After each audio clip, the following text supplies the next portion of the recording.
KwaZulu-Natali Chat.gov.za singenile singaphakathi bakhona bazivakashele namhlanje bakhona nezingcwepheshi district director eMajuba district njengoba silake kwi district khona no district director nayo sinaye khona la abaphathi besibhedlela eMadadeni njengoba siseMadadeni ngikhula ke eMadadeni edume kakhulu le indawo zasemakhaya so wena wenza ukuthi usokuthi sokuseMadadeni angifuni ukuthi kwakuthiwa usiwa makwenze njani kodwa kwakudumile kangangoba eMadadeni akusiyindawo ekhonziwe ngapha endaweni esemakhaya indawo mawukhuluma ngayo kwazi ukuthi usiwa lapha ya mase kusuke kune ring ring ring ring nakho ke kodwa ke sengithi ngiyafika khona kunabantu nje abaphila bakhona la eMadadeni nawe ngqongqosha ukude namadada lutho umuntu nje seduze la eMadadeni so angazi noma udokotela odumile la eMadadeni naye ukhona naye kuthiwa ngitring kahle kahle uyayiphilela udokotela kanayo inkinga nawe kodwa ubusondelela eMadadeni nani ngasondelelanga mhlawumbe kwakhona kuyifamily imqinto esasondela esibhedlela so ke bakwethu umuntu akathathele ithuba bingelele ngempela ke eMajuba district yonke indawo kodwa ke ngiyazi ngqongqoshe nje obula kuningi obukuzelelana nokuzokwenza la eMadadeni okunye kwakho ozosibeka isithombeni ngakho yilo uhamba besambele ngalo lithinta induna zamakhosi khona la eMajuba district kodwa mhlambe nje ngale ukuthi nami ngiyiqeqe zonke ngizocela ukuthi ngikunike ithuba lokubingelela ngqongqoshe bese uyasitshethi ke besizokwenzani la eMadadeni namhlanje. Siyabingelela Ntokozo sibingelele kubabukele emakhaya sibingelele nakubalaleli emakhaya nabo bonke abasilandela kuma social platforms ethu sithi hey tada sibingelele ngokukhulu kuyithoba kundaba ezitha usihlalo we local house we district house usihlalo we district house inkosi yakwaKhumalo siyabingelela amashobana siyabonga kakhulu ukuthi ube nathi kulolu hlelo lwethu usuku lwethu ke Ntokozo bekusuku olude kakhulu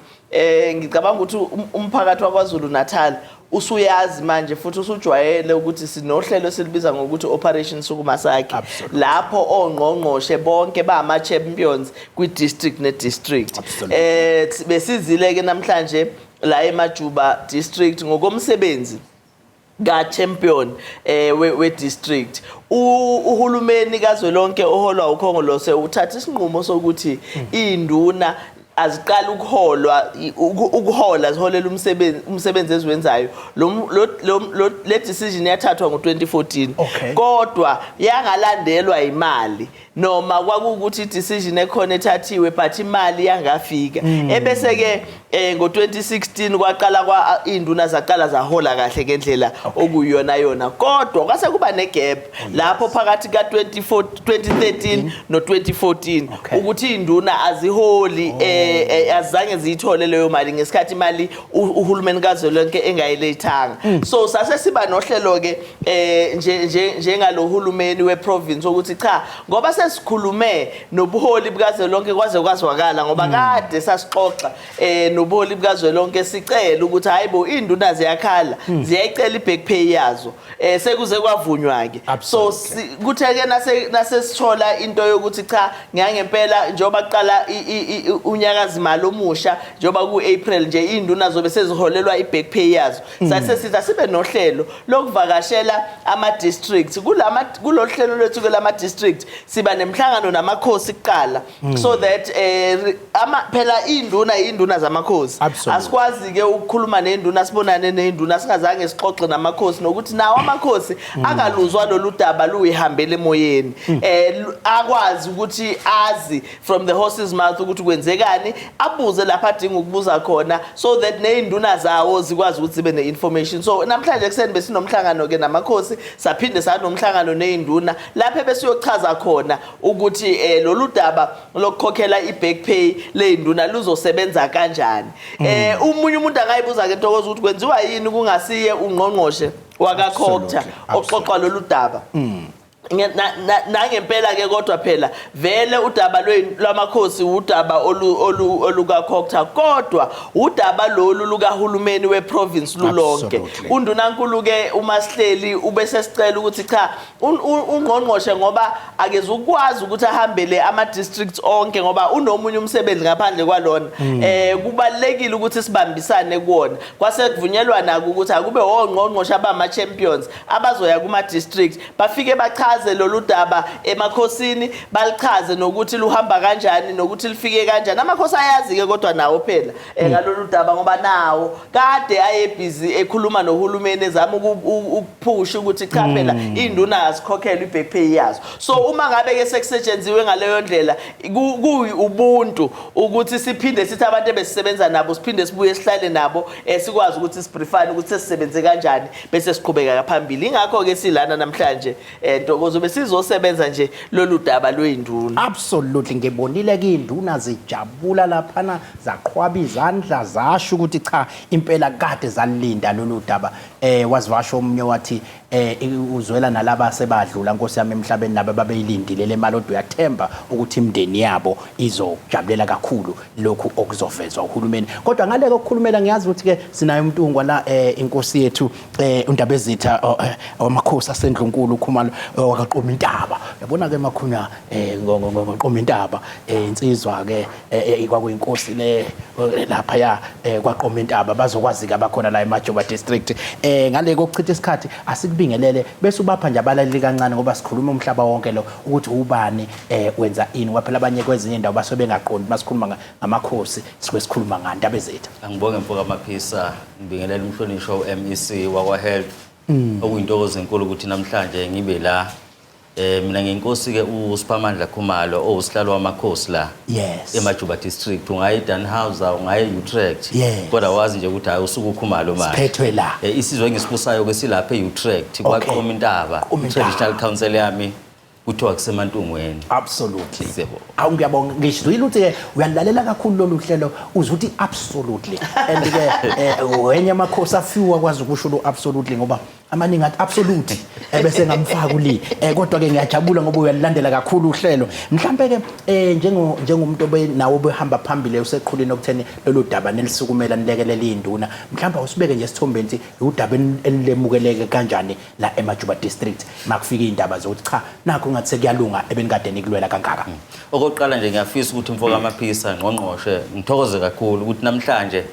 ayisekho lento yokuthi sesolidwa obaba abane experience undlula omama kodwa ngiyafisa ukubonga nje kakhulu umsebenzi omuhle okwenzayo. Kodwa ke ngiyafisa futhi ukungena la ekutheni bese sinamahloni nathi ngoba uma usebenza nomuntu engatholi lutho umvusa ekseni emacaleni ahlanganisa abantu abezimhlangano uyabona engenayo nenkece. Kodwa futhi ke sibuye sikhumbule sesibonge uhulumeni wethu ngomsebenzi omuhle wenzile ukuthi nabo banezingane banemndeni ukuthi hawo babuye lapha ngoba uholi. Kodwa sithi nje asibabongele kakhulu umsebenzi omuhle othe uyenzeka. Kodwa ke ngeke ngakusho ngakubalula ukuthi thina siwubuholi bomdabu noma mina njengenkosi namabandla amaningi ezweni sami. Kodwa ngiyaye ukuthi lo wenze kahle bese ngithi awu cha ngiyabonga mfoka amaphisa wenze kahle. Ukubonga kakhulu nje nohulumeni kaNC ngomsebenzi omuhle wenzile nabanye mhlambe kuyokwenzeka belithola ithuba siyobabonga nabo ngoba ngathi mhlambe sekuyinketha bakhona ibhodi laseKhweni kodwa siyabonga kakhulu ithimba elihola umhlonishwa uDuma noNdunankulu naye umsebenzi omuhle kangaka ngesikhathi sakhe uNkulunkulu enibusile ukuthi niseve abantu kodwa nje sithi siyakuthokozela kakhulu ukuthi siyathemba ukuthi nemsindi izokwehla nabo kungabe ukuthi nje sebebuka ngazathi mhlambe siyabacindezela kodwa sibonga ukuthi kusuka kusekhona ubabulisi sibonge nogedlehlekisa umsebenzi omuhle awenza okuyena owakhomba le ndlela ukuthi lekuze kube nje namhlanje ukuthi awu siwuhulumeni ngeke size sihlukane nani sohlala sibambisene njalo ngoba izikhathi ziyashintsha njengoba sikhuluma nje sesentandweni yeningi. Okubaluleke kakhulu ukuthi ubuholi bomdabu sisebenzisane noNgqongqoshe sisebenzisane nohulumeni ekutheni shintshe impilo zabantu njengalokho okwenzeke namhlanje nje esikushayela kakhulu ihlobo. No siyakuthokozela kakhulu nathi lokho ngiyazi ukuthi ke uyenye amakhosi eyibheke kakhulu ingqinamba la emphakathini. Ngiyazi ukuthi ke izinto ezihambisana nokuhlukunyezwa kweingane nokuhlukunyezwa kwabantu besifazane nabo nje noma ngabe kwaluphi uhlobo siyesikuzwe ke sisikhathi mawukhuluma ugadla ukuthi cha asibe abantu abaqhelanana into ezifana lezo kungathini okwakho ukuphawula ke nazi induna zakho zikhona nawo amakhosi amanye akhona kungathini ukuphawula kwakho. Engakusho nje mfoka amaphisa ukuthi ngibambe elikhulu iqhaza ekubhekeni ukuthi bahlukunyezwa abantu besifazane. Absolutely. Kodwa nami ngifuna ukusho ukuthi mangidlela la ngiyindoda nginamasende. Nami ubukhosi ngibeke eceleni ukuthi namhlanje ngindoda kumele ngikhulise izingane zami ngendlela ngihloniphe umkami naye ngihloniphe kodwa ngisho ngithi sidlala igcalaba elikhulu ekutheni silona lento ye-GBV ukuthi abantu abayekuhlukumeza abantu besifazane njengoba ngikhuluma lapha ezweni samantungwa unyaka we-13 ngaba nomcimbi oyiqomta cultural festival awuzwake lo mcimbi wami ulwa nokuhlukunyezwa abantu besifazane unesibaya samadoda awuzwake une-men's forum la ngihlala khona namadoda ngithi angizwani nalo doda angizwani ukuthi kuhlukunyezwa abantu besifazane engifisa ukuthi-ke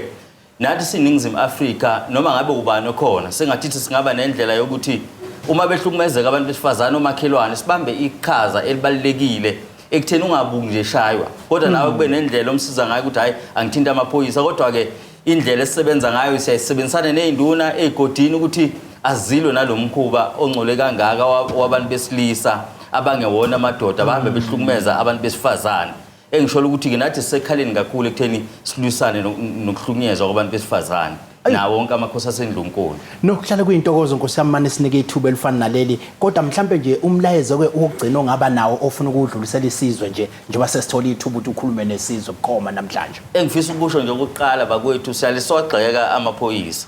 kodwa ngiyafisa ukubonga amaphoyisa alapha eningizimu Afrika ngomsebenzi omkhulu awenzile ukuthi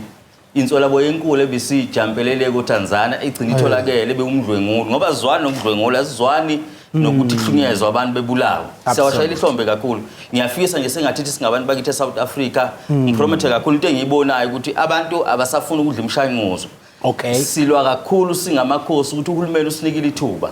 ukuthi abantu abalanda amaphilisi kodwa kuyabonakala ukuthi abanye ba defaulter kodwa ke siyafisa futhi ukuthi sibagqugquzela abantu bazi ukuthi uhulumeni uyabanikeza imshanguzo yabo uyabanikeza izinkobe zabo for free kunamanye amazwe engisho kakhulu ukuthi ngathithi singabantu singaba nobuntu kungabe ukuthi uma ubona umuntu eshayo emgaqweni buthi uyathula ukhipha ifone usuyavitorize kodwa nje siphile ngale ndlela okhokho bethu ababekade bephila ngayo engifisa nokuthi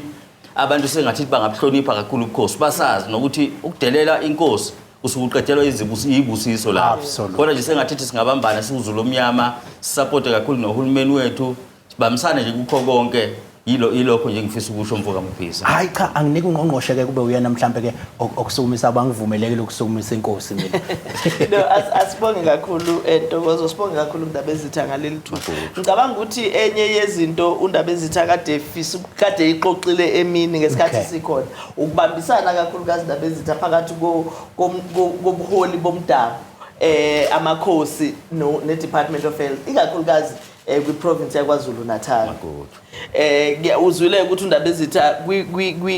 kwi-cultural festival uba nanesibaya samadoda okuyi-platform esiyaye sinxenxe ngempela ukuthi abaholi bomphakathi babe nayo ngiyacabanga ukuthi undaba ezitha uzosinikeza usuku ukuthi baba khona inini sibe khona sikwazi nathi ukuthi sisondele eduze ngoba iy'nhlelo ezinjalo yiy'nhlelo okufanele ngempela ukuthi sikwazi ukuthi siyisupport ukuya phambili sake saxoxa noNkosi Mabaso ngelinye ilanga nayo yaseTrek savumelana ukuthi kuzofuna sike sibe nomhlangano nawo wonke amakhosi lapha esoxoxa khona ukuthi isibaya samadoda sisenza kanjani ukuthi sibe khona eindaweni zamakhosi onke hayi endaweni yenkosi eyodwa kuphela ngiyajabula kakhulu ukuthi umntungwa usenaso kuzosiza ukuthi sikwazi ukuthi siqhubeke siye phambili ngoba laphana kwisibaya samadoda asikhulumi nje kuphela against gender based violence indaba ezitha siyakhuluma nokuthi abantu besilisa njengoba bengabonakali beabantu abeza eMnyangweni wezeMpilo kakhulukazi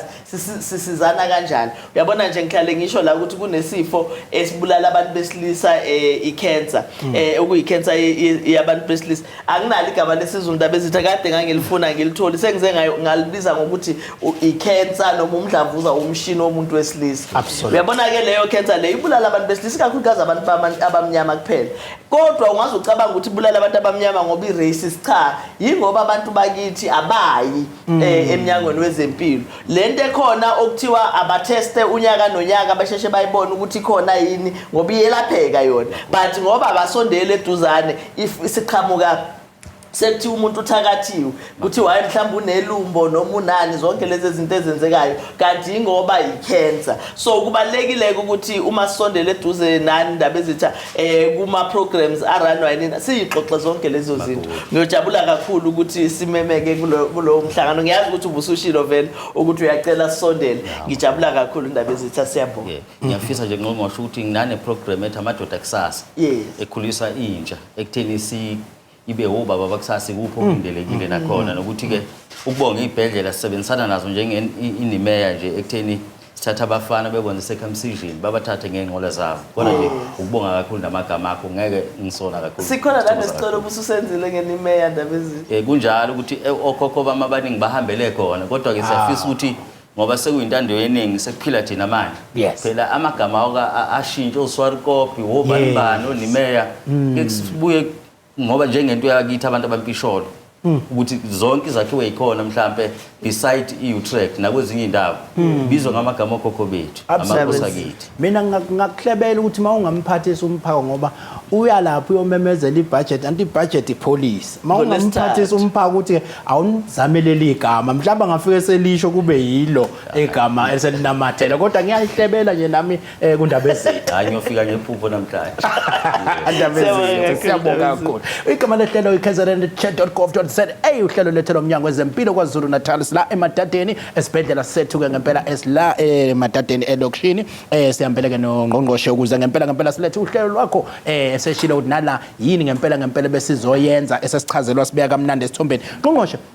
ngibone ngamaholide ikakhulukazi la kade sikuwona uhambela indawo ezihlukahlukene niphumile nabanye ongqongqoshe nijutshwe emasontweni amaningi nalapho esibone khona kuningi okuhle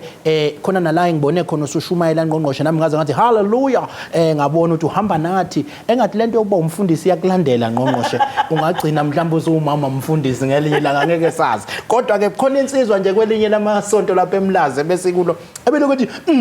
yes ngithi imuzi impela ngqongqoshe bayikhuluma letsizwa kodwa ke ngiyazi miningi imilayezo ebikhona ngathanda futhi nalapha abantu masebekuthe ethi umfundisi somile ngabona beqhuma bonke abantu beyaphezulu ngathi ilona kuphela balizwayo kulawo 7 kumele ngelanga ngeniyibuke lento mhlambe lithi ukugodlwa kancane leli sibona kulawa isikhombisa bajabulela lona uzibabona bethi yebo basethi umfundisi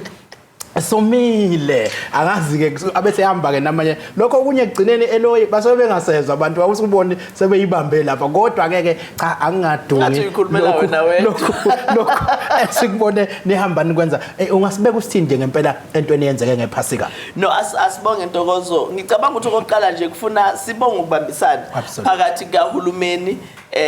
nopholi bamabandla ngoba ukuze size sigcine sisonke siyongqongqoshe siuhulumeni sisaphaze ngisho amalungu esishayamthetho ebegcwele amabandla onke kulama Easter ingoba sinaleyo relationship lokho kubambisana lokho ngiyaye ngisho ke uma ngabe ngixoxa nabaholi bamabandla ukuthi awukho uhulumeni okwazi ukuthuthuka umhlaba ungaka ungabambisene ne religious sect noma ngabe yipi singakholwa sikholwe sibabize ngamagama ahlukene kodwa ekugcineni bonke labo bantu labo kufuna babambisane nohulumeni ukuze sikwazi ukuthi sithuthukise imphakathi yethu uyabona ke njengoba kade usho ukuthi ngeweekend besemabandleni ahlukahlukene mina bengilapha eUCC eMlazi ngaphinde ngaba kwama ngaba semlazi futhi kodwa Methodist uyabona ukuthi bengisonta iweekend yonke yes umlazi kodwa mkhulu ubona uqaqene kanjani ukuthi usambe emlazi ngathi usukwenye indawo ucabanga ukuthi uphinde indawo kanti lutho uzwelanga phakathi ayisabe kahle kakhulu kodwa imessage ebesiyihambisa laphana emabandleni ikona ukuthi asibambisane ikona ukuthi ezempilo aziphumeleli outside of i-partnership with ama stakeholders kodwa with amabandla ikakhulukazi amabandla athi ebhekelela ukuphila kwethu kokomoya thina sibhekelelo kwenyama ingakho kubalekile ke dokotela ukuthi sibambisane laba ababheke komoya nokwenyama sisebenze ndawonye so that umuntu akwazi ukuthi agcine ephile holistically. Siyajabula ukuthi uma sifika kulamabandla sikutholile ukuthi samukeleke ngezandla ezivulelekile. In fact ama programs esivumelene ukuthi sizogcina siwa implementa ndawonye maningana including iprogram yekhemisi eduze nawo ukuthi amabandla ethu avumile futhi kwayiwona ashoyo ukuthi azoyo identify ama areas lapha bazosinikeza khona igumbi eli-protected, eli-sealed, elinazo zonke izinto esiyidingayo so that i-medication yethu kubantu laba abakwi-chronic medication sikwazi ukuthi sibasondelezele leyo mithi leyo eduze. So ngiyithatheke ngagijima nayo leyo ngoba iyasijabulisa ngoba yenza ukuthi abantu bakithi bangagcini behleli ema-queuini ey'bhedlela nasemakliniki usuku lonke isidingo singekho kanti beyolanda nje imithi nje kuphela. So we are very happy nge-partnership esizongena nayo namabandla ahlukahlukene so that abantu bakithi bakwaZulu-Natali bagcine bephilile. Ngqongqoshe ngibone amaholidi lawa ebekade enokuthula kukuhle kumnandi impela nje nasemgaqweni ubonke kushaya umoya kungekho inkinga kodwa kwathi sesiwavala nje egcineni kwawo kwasuba nalengozi zenyantisa umzimba lapha ya eHilton eMaritzburg nalapha sibone khona ama truck egibelana ngeemoto. Impela kwakungathi sesiyivala kabi kanti besahamba kahle angazi noma kungakhona ni uNgqongqoshe angakusho nje ngaphansi kwaleso sigaba. No impela siyafisa nje ukudlulisa amazwi eduduze emndenini yalabo abadlulile emhlabeni. Sifisele laba abasesibhedlela ukululama okusheshayo. UNdunankulu ke ngolesithathu njengoba besemhlanganweni uthe uzakwethu uNgqongqoshe wezeMpilo ubaba uHlomuka akube khona okwenziwayo wayesesho ukuba uHlomuka ukuthi cha sebeqalile bayifakile investigation yokubuka noma iinquest ke kulabo abadinga iinquest khona yokucheck ukuthi ngempela le nkinga ikhoswe yini. So ubaba uHlomuka ke ubusy right now nethimba lakhe nalowo msebenzi lo. Ngiyacabanga ukuthi uma ngabe ireport isiphumile bazokwazi ukuthi basinikeze yona ireport kodwa siyafisa nje ukuthi sikhulume nabo bonke abantu abahamba emgwaqweni ukuthi umuntu akazi phela uma esemgwaqweni ukuthi akashayeleli yena yedwa ushayela imoto yakhe ushayele ngaphambi kwakhe ushayele ngemva kwakhe. So uma ngabe uhamba emgwaqweni sinake sonke ungabe usuyicabangela wena kuphela ukuthi wena ujahile noma wena ufuna ukuya ngapha eceleni usufuna uku-overtake zonke lezo zinto nalabo abashayela ama truck nabo bacela ukuthi abagade ngoba imoto zabo bona zikulu azilingani nalezo thina esihamba ngazo. Kubalekile ukuthi babe patient ngendlela abahamba ngayo emgwaqweni. Uyazi ke intokozo ukuthi kungekudala sike sanenkinga enkulu ophongolo lapho kwakushone khona ingane itekisi lishayisane netruck. So kubalekile ngempela ukuthi uma sila emgwaqweni sibekezelelane. Ngiyajabula kakhulu Ngqongqoshe mangizwa amazwi njalo evela kuhulumeni. Ngikhumbuzise ke nabasemakhodi esibhedlela ukuthi ngempela bonke abahlolwe amehlo ngonyaka ka-2022 abangazilandanga izibuko zabo ukuba bazozilanda ikakhulukazi izingane sizobanika isikhathi esingangenyanga kusukela ngomhla ka-14 April kuya kumhla ka-14 May bafike ekseni kusukela ngo-8 kuya ku-10 phakathi nezinsuku. Ngeminye imininingwane ke bengathinta ke iPRO yakhona lapha esibhedlela uZR Mbatha kwinombolo ethi 083 625 8337 083 625 8337 yona nambolo ke eningakwazi nifike lapha nizolanda izibuko kakhulukazi ke ngoba phela lento amehlo bayibesho njalo dokotela bethi mawukuthi uyaqhubeka uyawasebenzisa nje kufuna ngabe ufake izibuko ayafa njalo efe kakhulu kanti mawufake izibuko awalimali kakhulu afa nje kancane kodwa ke egcineni kosuku ke asambeni seyolanda izibuko zamehlo ngoba ekubalekile. Cha Ngqongqoshe ngaleko ukuthi ke sichithe isikhathi ngiyazi ukuthi ke ngomhla ka-22 ngomgqibelo silapha ya emkhanya kude bafikile ke bazokucela abantu bathi siyacela ukulethe isibhedlela kubantu mhlambe ke kunje fahla kancane uzofika lapha yana ngomgqibelo ngizwe bekumema nabanye khona la bethi sizwile ukuthi ubheke emkhanya kude siyeza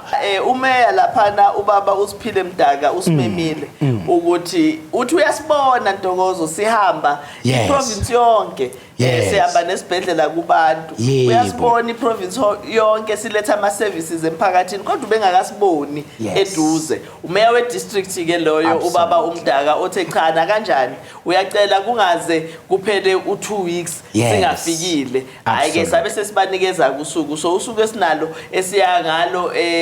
lapha eMhlabeyalingana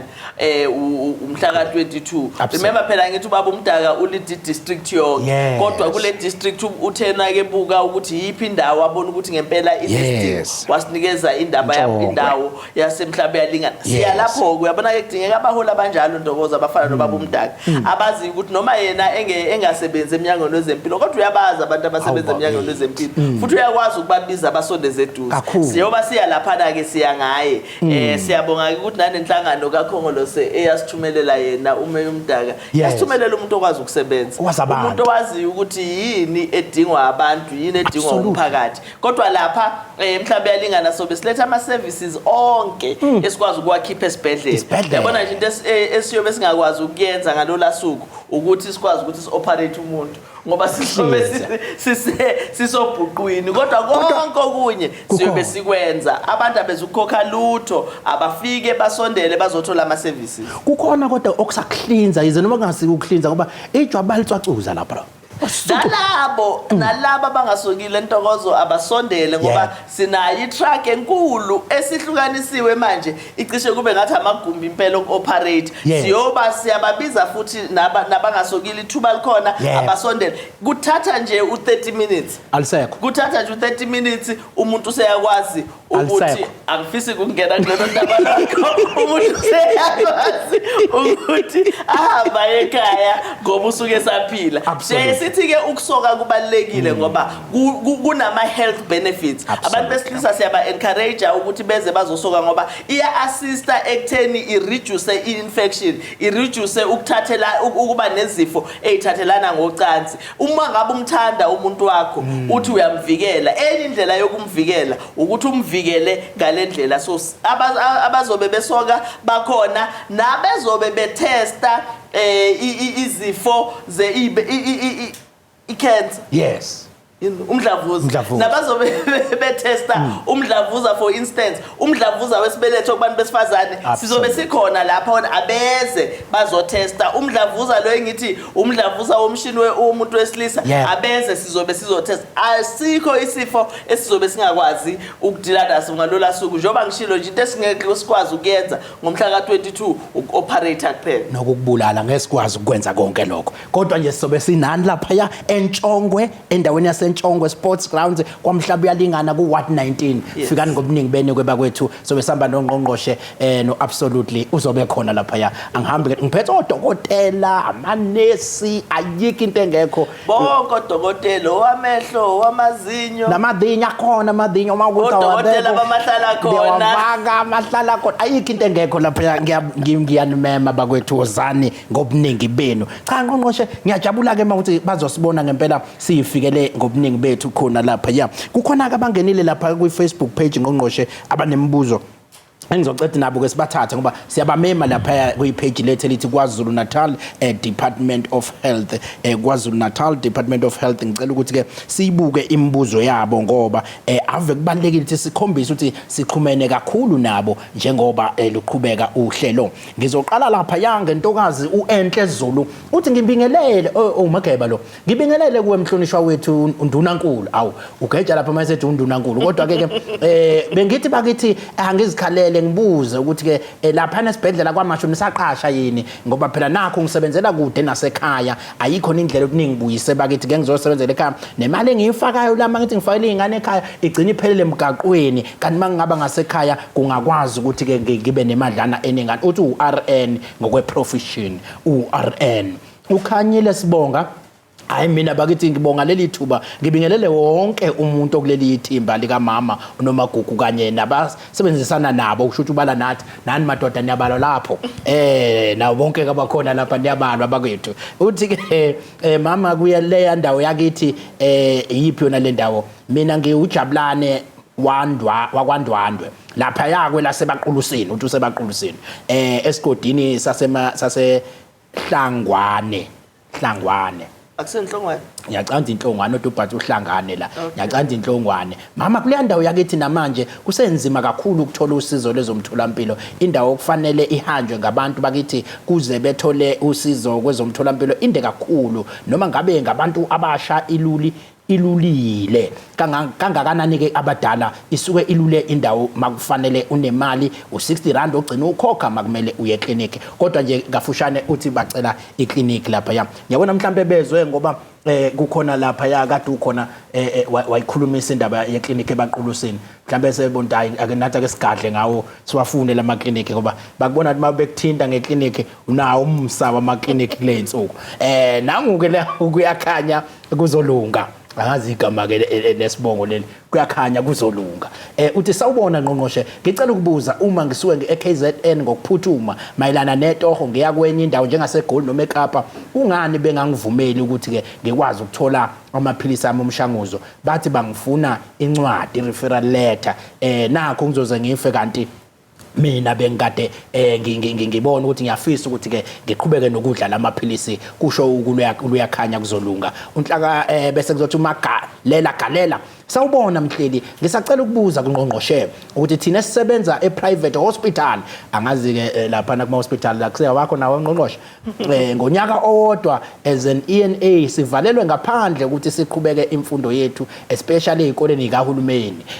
ade ngange applya angithathwa nginayo neexperience yingoba ngisebenzela iprivate hospital kodwa nakwa government asikashwa kwaze kwanzima empilweni konke kumile nje from Phindile Mtshali mhlamba ke ngunike ithuba baningi ke namhlanje bangene kakhulu Ngqongqoshe mhlambe yakuthathela abasangenile alright asiqale ngophindile uphindile uqinisile ama positions okutrainer especially when you are feathering i-qualification yakho awamaningi kakhulu absolutely so nathi uma ngabe sikhipha ama post unyaka nonyaka siyayiskipha ama post ayinamba ethize ayaba khona ama post esithi siyawavulela wonke umuntu anga-applya but babe khona abanye sibathatha within the system ukuthi sikwazi ukuthi bayo train I think into engayisho nje kuyena uphindule ukuthi akaqhubeke loke apply ngoba baningi impela abantu abathandayo ukuthi bayithole le training and siyazama ukuthi si provide I treatment letter uyabona nje ukuthi uma ngabe okay let me start by saying I problem ngokusuka kwi clinic enye uhambe uye kwenye clinic lapho sokuya khona basuke bengakwazi ukuthi kuyiphi regiment singakho bayaye bedinge into ebhaliwe so that bathi la bekubuza ukuthi njengoba ku treatment siyavuma siyabonga ukuthi ku treatment bathi udla mapha amaphilisi but thina njengoba sifana nawe nje siyabantu kazana la ekubeni odokotela sizongalazi igama le treatment singawazi umkhakha we treatment esifakwe kuyona so uma ngabe uthole I referral letter kusiza ukuthi nalapho yakhona bazi ukuthi i-treatment oyitholayo no i-treatment okuyona yile i-treatment okufuna uyiphuze nayo yaphambili kodwa kufanele ngabe bayamalela all together kufuna ngabe bayakwazi ukuthi bathintane ne facility yalapho esuka khona mhlambe akasithinte udadewethu aphinda sinikeze ama details so that sikwazi ukumtholela information ayifunayo ukhabazela ukuthi usezohlala phe kwakhe ukhabazela uyazike leyo mpahla khabazela uthe Kapa uthi kuze useKapa lo muntu so akasitshele nje yena ukuthi ukuphi asinika ama details ne clinic a clinic akuyona sikwazi ukumtholela information ngoba umuntu ofana naye siyamthanda akufanele abantu ba default because I-availability ye treatment ingekho so uma ngabe ezinikela ngaleyo ndlela kusho ukuthi leyo muntu unayo intshisekela yokuthi impilo yakhe ihlale isafe so akasilethele information sizomassista kuyona kodwa kuyaye kwenzele lokho ukuthi umuntu akwazi ukuthi kwaziwe ukuthi ulaphi mhlambe enye into esingayisho Ntokozo ukuthi njengoba unama social media platforms onawo oza kwethu nabafowethu uma ngabe nenkinga efana nale engaphandle kweprovince akangalindi kuze kufike isikhathi seshow kanjena angafaka nje information because sakhele lokho lama platforms aswenzela kona lokho ukuthi uma abantu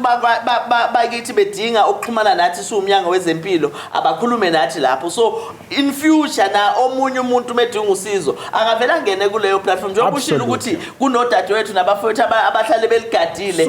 usuku nemini so uma une information unenkinga ngena lapha usho ukuthi hayi nguNomagugu kaSimelane ngiclinica lapha eDanhauser kodwa manje ngisekapa nginenkinga ye-medication ngisacela ningisize ningitholele indlela yokuthola imithi yethu sifakele iphone number yakho sigibela phezukwayo udaba sikwazi ukuthi silisize so that's for future kodwa umfowethu lapha sizothi akakwazi ukuthi asithumele ama details ukabazela uzomthinta bese yamnikeza kukhona i-request ye-clinic angizwa uthe inhlungwane noma ukho sho baquluseni uthe kodwa ukuthi bethe kushuthi yasithatha ukuthi inhlungwane alright mina bengizothi akaphinda sipha ama details naye one ukuthi kuphi indawo so that sikwazi ukwenza assessment sibuka ukuthi i-clinic iguphi eseduze uma ngabe kwake kwaba khona isicelo se-clinic sesikuphi nendawo sibone ukuthi khona yini imali ngoba nayo indaba yemali iba inkinga ngabe ukube kuyangathi ngabe siwakha yonke indawo ama-clinic kodwa ngenxa yokuthi imali ayakhiwa esihlahleni ayikhiwa esihlahleni kufuna nathi isibudget njengoba sihlala isibudget emakhaya so akasinikeze ke ama details enye into esingasiza ngayo noma esingangenelela ngayo ngesikhathi kusalinde ukuthi kwakhiwe iclinic ngingawa ukuthi sibone ukuthi ama mobile points siba nawo yini uma khona siwandisa kanjani so that abantu bakwazi ukuthi bathole i-treatment ngendlela okuyona yona uenhle ubebuza ukuthi lapha ePixley sekwaqashwa yini hawo iPixley isiyasebenza yaqashwa nje abantu baqashwa mhlambe sekuphela unyaka manje kodwa kuye kwenzeke ukuthi from time to time kube khona ama poster advertisewayo sengingama advisor ke udadewethu ukuthi akabuke lapho aloke ebhekile a submit i-application yakhe uma ngabe fusa ukuthi kubukwe ngithi ngisalise ngimthatha nalabo ukugcina ungobese thule ngoba khona nodokotela la uzohlabena ungena uthi ngibingelele Mr Absolutely noNgqongqoshe ngabe ngingakwazi yini ukuthola usizo emtholompilo kahulumeni nginenkinga yokuthola abantwana kodwa anginawo amandla okubona odokotela abazimele ngina 43 years ngilapha eRichmond Asinike udokotela. Dokotela so introduce nje kahle usuzozisho ukuthi igama ubani sisazo introduce ukuthi ingena ngewindi le ngoba ilapha ku Facebook. No mangibonge Mr Maphisa. Igama lami nguXolani ngakwaNene. Absolutely. Nami nje ngibingelele no minister kule show ngithi nami absolutely. No obuzayo iservice ekhona leyo kuhulumeni yokuthi umuntu uma ukuthi unenkinga yokuthola abantwana asizakale. Siyaye sikhuthaze ukuthi umuntu aqale eclinic engasekhaya ukuze azothola ukuthi alayeleke kahle ukuthi uzohamba kanjani ukuze agcine efikile kulezi ngale lokwelashwa la bekhona khona ukuthi bamsize bamluleke ngazo zonke izinto ezizokwenzeka neprocess azoyihamba ukuze egcineni agcine etholakala kepha akudingeki ukuthi umuntu azabe nemali kuhulumeni nje kuma facilities wethu iservice leyo esinayo should njobe lapha neRichmond nje singasho ukuthi ke akaphuthume lapha eRichmond aqala ukuthola ukuthi ke angenza kanjani bese ke ikhona kodwa indlela yokusizakala yona ngibona ke beka neminyaka mhlawumbe ubenzele ukuthi ubone ukuthi into eba inkinga niyeminyaka mawusuza uba no 43 uthi una 43 yona iyayibe inkinga kepha ke engingakusho ukuthi kuningi okuyaye kubhekwe ukuze ku-advise so kuzosiza kakhulu ukuthi yena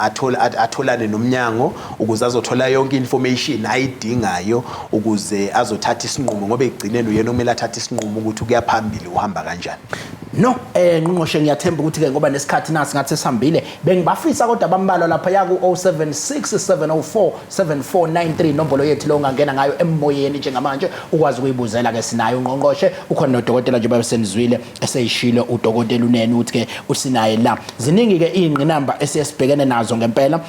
mawukuthi ke siyaphila ingakho ke namhlanje simsondeze udokotela wethu akeze wasitshela ngalesifo ekuthiwa yigout angisazi mina isifo esithi mawuke wadla inyama nje bese kusuka amaphepha ugquma ubibiyele kube ngathi uzoshawa umuntu ungathi uhlatshwe yiva ugqume ngithi kodwa leli ivelivele enyameni kwakuvalile leli ubona umuntu wakhona agqumaza hayi zathi awuyeyendwe bantu manje ke khona ezinye lapha engizaziyo sezaphila nalapho khona amaphilisi ezeziwaphuza zithi zifike zilume ziqedile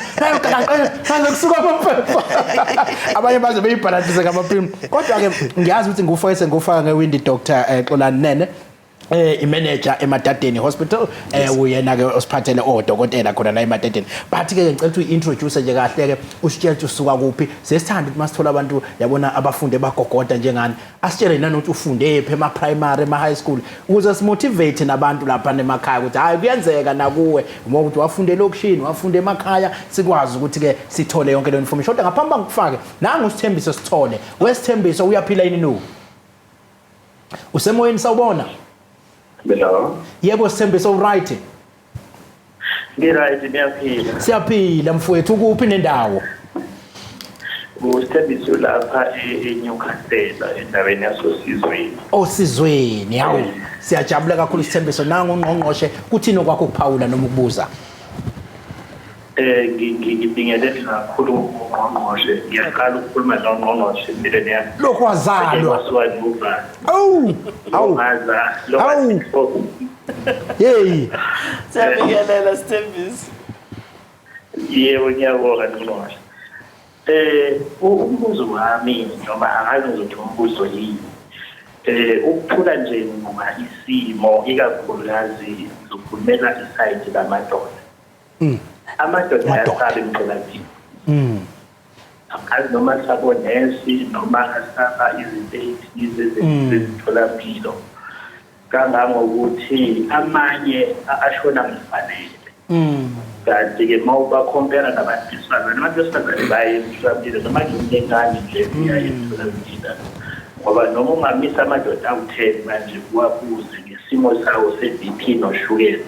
ayikho yokutshela ngoba awanalwazi. Mhlawumbe iMnyango ukulekelela iy'mbili njalo ukuthi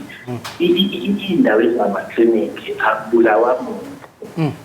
Ungaya nje ike uthole usizo oluvulelekile mhlawumbe engenako ukwesaba.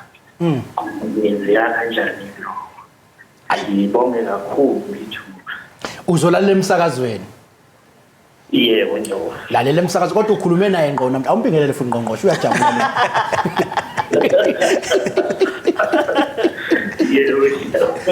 Siyabonga kakhulu wesithe. Nangu ukhala ngokuthi ke thina sizinsizwa ngiyathemba ukuthi lolu daba liqale ukuthi sithole ukuthi ke sizinsizwa once asitest sifuna ukutesta ngalabo partner bethu hey awuyocheck ukuthi khamba kanjani lapho enco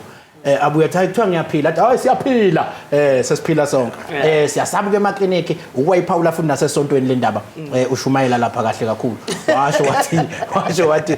insizwa zibuye isaba uthola ukuthi izothi mayifika lapha iphethwe umshini lokukhuluma ngawo umshini mayesefika lapho sethi ngiphethwe ikhanda busebona ingane le ntombazana uyasaba uxoxa kuyona so ingqinamba lezi ke kodwa kukhona nesenikwenza noMnyango ukulekelela abantu besilisa nangu sithe uyayikhalela. No, usithe ubuza umbuzo orelevant ngempela Ntokozo lento ayisho yiqiniso futhi iyenye yama campaigns esiwaranayo kwiprovince ukuzama ukusondeza uMnyango wezeMpilo ebantwini besilisa ngoba abantu besilisa ngempela abasondeli nje umuntu uncamela ukuthi agule alale phansi kube khathi esondela esibhedlela ingakho uyabona nje sikhule thina kuthiwa kungathi abantu besifazane impilo yabo yinde kuneyabantu besilisa sikujwayele nje kwazi ukuthi hayi omama baphila impilo ende kunabantu besifazane but uyabona manje umusubuka ukuthi hayi ngoba omama bona uma begula bayasondela emtholampilo obaba ugula zabulawe naye isifo besingalapheka but ngoba akasheshanga wasondela sase siyamthatha njalo emhlabeni so siyibonile leyo nkinga ngisho in fact uma sithi siyacela abantu ukuthi abatheste siyabona ukuthi ngoba sithi phela kubalekile umuntu azazi istatus sakhe uyabona lapho ukuthi abantu abaningi abathestayo abantu besifazane kunabantu besilisa njengoba kade usho nje ukuthi umuntu abantu besilisa uma beyotesta uvela athumela unkosikazi wakhe noma athumela umuntu ohlekisana naye athi ayihamba testa wena mama abuye kumama athi hayi kuthiwe nginegative athi haleluya negative like kanti phela isebenza kanjalo umuntu nomuntu uyitestela yena noma ngabe isiphi isifo kungayingculaze ngawushukela kungayini esakho isifo uthe umama bathi awunashukela asinashukela yabona iyafana so abantu besilisa nje bayanqena sibe sesithatha isinqumo ke sokuthi In fact uma sixoxa nabo abantu besisa kule inhlelo zethu eziningi esizenzayo sibuza ukuthi yazi sometimes isolution uma uzoqhamuka nesolution ungayazi ukuthi problem ikhoswa yini ugcina ube nesolution errong ucabanga ukuthi wena yingoba mhlambe bacabanga ukuthi onesi abakhona laphana onesi abadala bodwa babathandi bayabathethisa bese ushintsha onesi ufaka onesi abancane kanti akuyona iproblem so uma ngabe sixoxa ke nabantu besilisa maningi ama factors acontributayo but enye ama factors ile kade uyichaza yokuthi obaba bathi uma ngabe fika esibhedlela noma efika eclinic uba nesifo esimphethe ngempela but abe namahloni ukuthi la uthola umama kamakhelwane noma uthola ingane yakamakhelwane encane ayizalayo ayikhulisile ebese yasaba ukusho ukuthi ngempela yini emphethe afike lapha ayibona ingane azobona ukuthi ngempela uyena lozongilapha namhlanje unesi hayi uma efika athi hayi ingane yami bengiphethwe ikhanda namhlanje kanti unesi uyagula okwangempela so sibe sesithatha isinqumo ke sokuthi asibe nama facilities abane clinic nje encane sekhoneni esibiza ngokuthi men's clinic sathi ama district wonke awabe ne facility eyodwa neyodwa sasaqala ngonyaka odlule senzela ukuthi abantu besilisa bazi ukuthi nayi indawo abangakwazi ukuthi bafike bakhululeke kuyona kulezo indawo enye yezinto esizenzayo ukwenza ukuthi abantu besilisa bakhululeke ukuzama ukuthola ama male nurse azokwazi ukuthi akhulume nabantu besilisa ngendlela ne language abayaziyo nabayijwayele nekhululekile so njengoba siqalile ke ngonyaka odlule futhi siyaqhubeka siya-advertise ukuthi kukuphi kulonyaka njengoba sinolesithathu nje sine budget speech so bese announce ukuthi iziphi ezinye indawo esiyi-edayo yabona nje la i-district yase eMajuba so eda ezimbili mphathi Dkt Shabalala si-eda ama facilities amabili azobe se-eda kule esasiqale ngayo ngonyaka odlule so sizo-announce ke ngolesithathu ukuthi lawo ma-facilities imaphi into eyenza ukuthi kufuna siwahlelele ingoba sifuna i-facility ibe no-nurse o-male nurse noma ama-nurse abantu besilisa even ney'khathi okusetshenziswa ngaso kube iy'khathi ezaziwayo nabantu besilisa bazi ukuthi kuleya clinic lukhona lolu hlelo kodwa si-aware and siyazama kakhulu ukuthi sisondeze ama-health facilities kubantu besilisa ngale-ke ukuchitha isikhathi angisuke ngijubane ngikuyena udokta wethu Xolani njengoba sengishilo ukuthi-ke isikhathi asisekho ngakuthina usiphethele i-gout bengisathi ngiza nayo kahle ne-high blood pressure uyabona-ke izinto lezi-ke i-high blood pressure ne-gout ngiyaqala ukuthola umuntu ozobe yikhulumisa nje zombili kodwa-ke bengisathi dokotela usihlebele nje isikhathi sesisuke sathi ukuthi ukudliwa yilethi isilwane lesi kodwa ngicela ukuthi nje usiphi kancane ukuthi ubani wena-ke siqonde nawe ukuthi yiphi le nsizwa esikhuluma nayo cha igama lami nginguXolani ngakwaNene ngisuka le eMnambithi awuzwa kunendawo lapha eMnambithi okuthiwa kuseDriefontein ilangazalelwa khona ke lapho ngafunda abantu baseMnambithi behlale belwanga nehlula ukushintsha nje igama lithi Driefontein kusemakhalathini lapha siyithanda kanjalo okay nenikwazi ukulishintsha hayi cha ngiyavuma bathi ke mhlambe ke ngiyengibone nabanye bekhala ngqongqoshe bethi hey niyathanda ukushintsha amagama nihlula nje nalo ulwandle luseceleni kwenu silishintsha nilo lwandle simbize bani bathi ngingalibiza nithi noma umageba kodwa abalithandi kahle leli gama enilibiza ngalo kodwa ke akusenini ke no mfowethu awusathi usibeke nje kafishane i-gout isifo lesi abantu abaningi siyababamba impela ekwaziwe ngazi ukuthi isifo esikubamba mawudla inyama nemosha kodwa mhlawumbe ungasibeka usibeke esithombeni iyini i-gout ngibonge maphesa cha i-gout isifo iyenye yezifo esihlasela ama-joint omzimba lokho esithi i-arthritis phecelezi ngoba izifo eziningi kepha i-gout yona ke phecelezi iyaye ibangelwe indlela umzimba okwazi ukukhipha ngayo amanye esithi ama-byproducts omzimba ohlezi ukhona bese kwenzeka ukuthi ke ize ibeningi ngezizathu ezithize ke ezihlukahlukene igcina isiningi emzimbeni and mayiningi bese ihlala emajointini bese umuntu athi ngibe ne-gout emveni kokuba ngike ngasela amanzi amponjwana noma ngidle inyama okay shuthi amanzi amponjwane izona zinto mhlambe egcina igqugquzela nayo inyama mhlambe igqugquzela yini kube yilezo zinto lezi kodwa kukhona enye insizwa ade ngixoxa naye ensukwini bayiyekisa inyama kwade wayesey advise omunye uthi mangudla ubhontshisi ufana nenyama owudla ubhontshisi yayisiqinisa kubhontshisi yaphinde yabuya igout sema isethi kwathi hayi ngathi na ubhontshisi usuyakushaya but ke iziphi inhlobo zokudla eziphetheni kudla kuni lokho kugcina kugqugquzela lento obuyisho ukuthi igcinisa ikhuphuka emzimbeni ikakhulukazi lokudla lokho esithi ku rich in proteins okuyikona okuye kube imbangela njengoba nje uzozwa kuthiwa inyama ebovu kakhulu yehlise ngoba inama proteins amaningi so mayiba nama proteins amaningi kanti umzimba ngokwelinye side unenkinga vele ekutheni umanage ama protein omzimba wakho ugcina usuba nama attack amaningi ke ngaleso sikhathi but kodwa ke dokotela yini nje ingashaya mhlawumbe kube ijaqamba lesisu bonke yalapha kobhozo ubona umuntu engasagqoki iphansi yini ihlaselele kude kangaka enyaweni kusuke kubhekwepi ngempela so usually iqala ebhonzweni ngoba ubhonzo iwona phela osekugcineni iyona joint esekugcineni kunawo wonke emzimbeni so yehla nje iyogcina ngoba lento le iyama crystals kahle kahle so iya precipitate izigcinisa isebhonzweni bese inyuka ke ingahlasela nanoma yiliphi ijoint lomzimba kuya ngokuthi ke iseviye kangakanani then ke impawu zazo umuntu angabona ngani ngoba ukhona omnye nobhozo nje baba yayi nje mina ngiyafaza ihluku kodwa ngathi sekuyi gout le impawu ke kube iziphi angabona ngathi sekuyiyona igout ke le enye izimpawu nje leyo ishoyo yokuhlungu okungabekezeleki okunye ukuthi ubhonzo lo noma uqukulu udumbe kakhulu uma ubheka kube ngathi ubovu nangaphandle uma uthi uyawuthinta kwesinye isikhathi kuyenzeka kube ngathi uyashisa izona le izimpawu ke eziyaye zibekho vele okabhlungu esayithi yabona ukuthi mina ngibuka ngoba sihamba nangale imoto ezishintshwayo lezi lokuyishintsha ufika amaqaka lesevuvukela ngenze ukuthi nayo imoto loma uyishintsha iyayenza igout hayi no no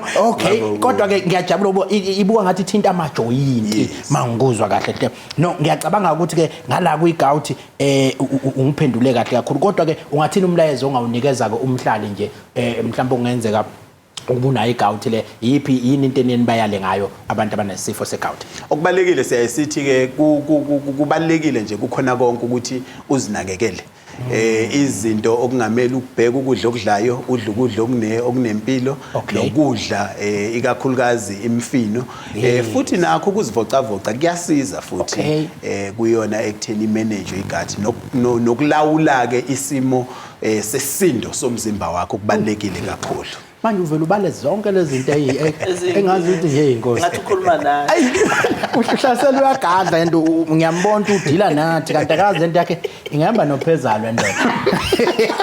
no ngiyajabula kodwa ke dokotela mhlambe okunye eniyenithi umuntu akaavoid ukuze mhlambe ke angayithole seba khona lapha ya kwagout ezinye izinto kakhulu njengoba bese ngishilo ukuthi ekakhulukazi ukulawula kakhulu isisindo somzimba ngokuthi usivocavoce njalo nanokubheka nje kakhulukazi ukudla okudlayo ke isikhathi esiningi ikona okuyaye kusinde kuthini ngoba enye into esingayifuni ukuthi ube nama yilokho esithi ama attack umuntu uzosho ukuthi hey bekuyi weekend ke ngomsombuluko uzobe ekhaya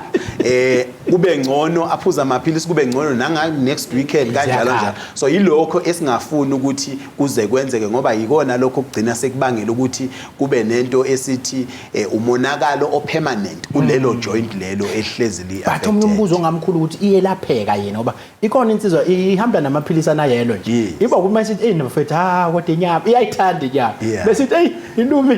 bese liginqa leli philisi. But into elaphekayo yini? No, into elaphekayo futhi ayidingi nobuchwepheshe obuningi ukuthi uyelaphe. Kepha okubalekile siyasithi ke kubalekile ukuvikela kunokwelapha. So ukwenza nje izinto ezilungile ukuthi ungabi nawo lamathe. Kepha nje kuzozona zonke izikhungo zempilo into elaphekayo. High blood pressure. Nanku umfutho wegazi manje ke usuba phezulu. Yini lento le yini BP? iBP umfutho wegazi ke usuke uphezulu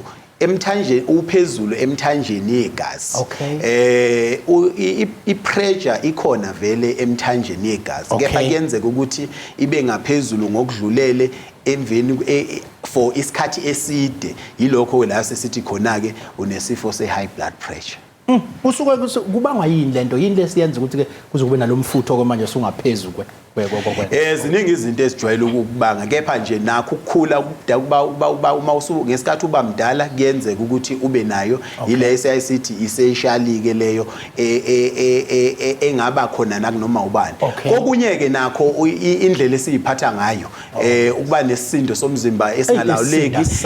nendlela esidla ngayo uma uzodla ukudla nje okunosawuti omningi ezinye zezinto eziyayi ninosa lapho ungasagcobhozi kusawuti usala kanjani usawuti ezinye zezinto eziyazibange kepha kakhulukazi ke uye uthola ukuthi uma kubhekakala ukuthi amadoda ngathi iwona ajwayele ukuthi abe nayo kakhulu kunabanye abantu kepha so ikhona into ethi nobulili bunayo indima obuyidlalayo kwesinye ke uthola ukuthi ilona umfutho wegazi ophezulu uhamba emndenini lokho esithi ke it's familial manje into esingayigwema kanjani ke le dokotela into ebalekile kakhulu ukuthi wonke umuntu ngoba i-blood pressure sithi i-silent killer kusho ukuthi nama-symptoms akhona ngeke abonakale ukuthi nje umuntu nomuntu ahlale ngokuhlala avakashele ezempilo ahlole i-BP yakhe ukuthi ingabe isesesimweni yini okanye isesezingeni leli selilindelekile ngathi omunye ke niyamnika amaphilisi ukuthi kudambe noma kuqhubekeke impilo abanye gcina kwa amaphilisi kufuneka wadle kuze kube kuphela but ke ungathini kumuntu kusuke sekufuneke adle aphile ngawo amaphilisi lawa engakusho nje ukuthi kubalekile ukuthi umuntu awathatha amaphilisi kakhulukazi ukuvikela izinto esithi ama complications ayayenzeke ngokuthi ungayilawuli i-blood pressure yakho okunjengesifo senhliziyo isifo sohlangothi nokungaboni futhi emehlweni awusugadla nangezibuko zami ke manje ngqongqoshe lensizwa ngicela siqoshe ibhekene nami imelene nami lensizwa namhlanje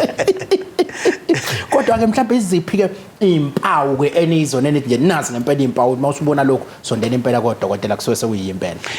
njengoba ngisho nje ukuthi kubalekile ukuthi usihlole nje ngokwesikhathi okanye regularly ukuthi uvakashele isikhungo sempilo ngoba kungenza kungabi nama symptoms abantu abaningi abanayo bawathola nje ngoba umuntu enomkhuhlane sethi mayehlola kutholakala ukuthi une BP kokunye ke yikho ukuthi uthola ukuthi awusaboni kahle emehlweni uphathwa ikhanda elingapheli nezinye impawu ezingaba non specific okanye ezingekho ngqo ukuthi eze BP ongaba nazo okuzothi mawuhlola kutholakala ukuthi unayo nethemba uthola alisavuki uyabona kakhulukazi leyo futhi iyayisuse amadoda phansi ukuthi ithenda alisavuki ezinye zezinto lezo yazi lento hayi lapho ke angazi noma ugahle kimi kodwa ngepha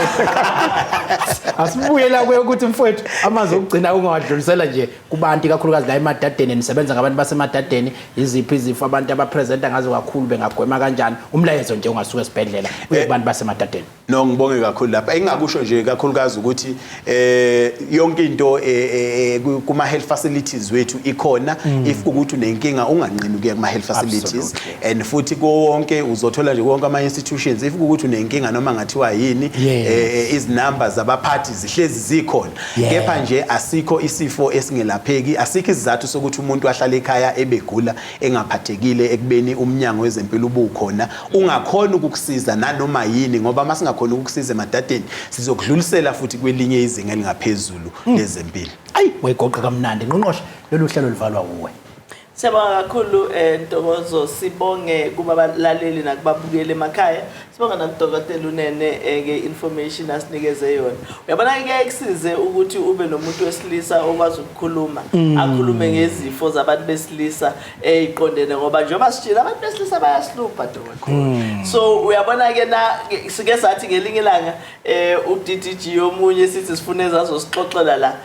sixoxe ngeinkinga abantu besilisa ababhekana nazo ngoba abantu besilisa baba nazi inkinga ababhekana nazo ngokwezempilo kodwa bayanqena ukuyikhuluma futhi bezwa kangcono bezwa omunye umuntu wesilisa so usiyabonga nje ukuthi nikhona niyakwazi ukuthi nisize akhona ama complaints esiwatholayo eMadadeni dokotela ngisho kahle futhi ngoba udokotela uyena ephothe udokotela la eMadadeni nangu nomphathi wesibhedlela sondela phathi bazokubona ndela mphathi wavela TV absolutely yeah umphathi osebenzayo osheshayo futhi abakhona ama complaints esiwatholayo kakhulukazi ngeMadadeni kakhulukazi ayinalo igama elihle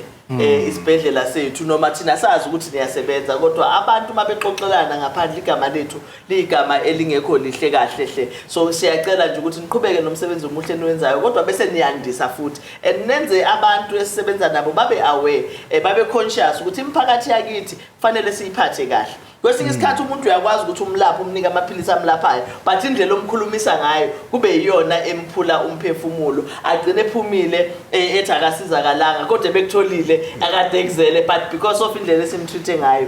kungabi indlela okuyona yona. Siyabonga kakhulu kodwa ke ngomsebenzi eniwenzayo. Thank you very much. Siyabonga Ntokozo. Sizobona ke lana esibhedlela eMadadeni uhlelo lwethu esinalo olubizwa ngokuthi i-health seliyaqala liyarun. Hayi ke ngiye excited kakhulu ke sothi siphuma nje la siyobe silibona siyongena eMnyango nokungena size siyophuma nalo sibona ukuthi la into engiyithandayo kakhulu ke Dkt Nene nomphathi ukuthi odokotela balana no nurse bala